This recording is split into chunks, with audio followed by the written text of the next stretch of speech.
তুমি আমাকে একটা মান্থ টাইম দাও, আমি ডেভেলপ করে দেবো বিজনেসকে।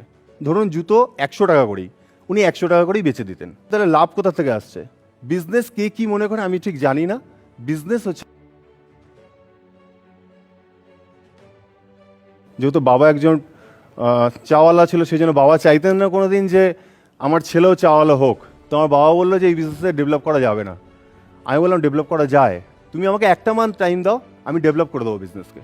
একটা মুসলিম মানুষের সঙ্গে আমার দেখা হলো, একজন চাচার সাথে, তিনি তপসিয়াতে থাকতেন। উনি জুতোর ব্যবসা করতেন।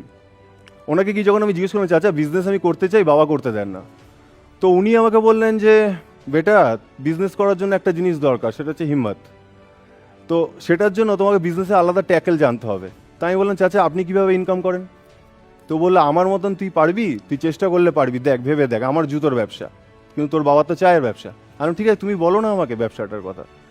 তো বললো আমি 100 যখন জুতোর বাক্স এনেছিলাম, 100 এই পুজোর টাইমের কথা বলছি, 100খানা জুতোর বাক্স এনে উনি কিনতেন। এক একটা বাক্স হচ্ছে ধরুন জুতো 100 টাকা করেই, উনি 100 টাকা করেই বেচে দিতেন। তো 100খানা বাক্স 100 টাকা দিয়েই বেচে দিচ্ছেন।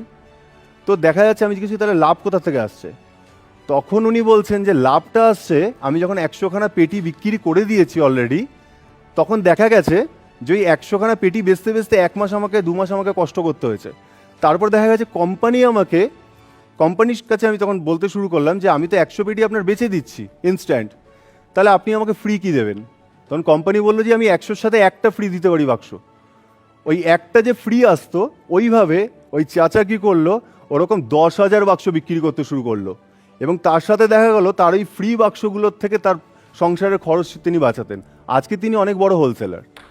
তো সেই থ্রু থেকেই আমি আজকে আমার এই ব্যবসাটাকে আমি সেইভাবেই একটা ট্যাকেল করলাম। তো এই বিজনেসটাকে ডেভেলপ করার জন্য আমি আস্তে আস্তে করলাম কি, যে নানা রকম জায়গায়, কলকাতায় নানা রকম জায়গায় আমি চা খেতে শুরু করলাম, যে কিভাবে চা বিজনেসটাকে আরও বড় করা যায়।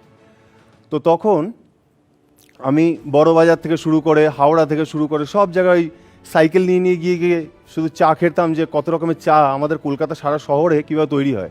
দ্বিতীয় হচ্ছে আমার ব্যবসার যেটা লাভ হবে, সেটা লাভ 1/4 আমার ব্যবসার মধ্যে মূলধনে যোগদান দিতে হবে। ধরুন আমি 100 টাকা আজকে লাভ করলাম, তার মধ্যে আমি 25 টাকা রাখবো। আমি যদি 1000 টাকা লাভ করি তাহলে 250 টাকা রাখবো। সেই 250 টাকাটা আমি প্রত্যেক দিন আমার ব্যবসার মূলধনে লাগাবো।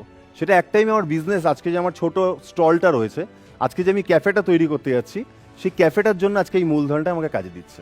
বিজনেস হচ্ছে একটা সাধনা। বিজনেস কে কি মনে করে আমি ঠিক জানি না। বিজনেস হচ্ছে একটা সাধনা। বিজনেস এই কারণে একটা সাধনা, যেরকম একটা মিউজিশিয়ানকে প্রত্যেক দিন রেয়াজ করে করে, যেহেতু আমি মিউজিক নিয়ে আছি, প্রত্যেক দিন রেয়াজ না করলে একদিন ফাঁকি দিলে তার গলাটা প্রবলেম করতে পারে। সেরকমই বিজনেসে আপনি কোনোদিন যদি ফাঁকি দেন কোনো কাস্টমারকে, যে আজকে ওই কাস্টমারটা এসছে, আমি আজকে চাটা একটুখানি অল্প চিনি দিয়ে করে দিই, অল্প একটু দুধ দিয়ে করে দিই, কিন্তু কাস্টমার কিন্তু বুঝতে পারছে প্রত্যেক দিন আপনার দোকানে কিন্তু একই কাস্টমার আসছে, সে কিন্তু কোয়ালিটিটা দেখে কিন্তু আসছে। সেখানে দেখা যায় আপনার এই চাটা তখন সে কিন্তু ল্যাক করে গেল কোয়ালিটিটাকে। সেই জন্য quality most important for every businessman. সে যে কোনো জিনিস প্রোডাক্ট বেচতে পারে।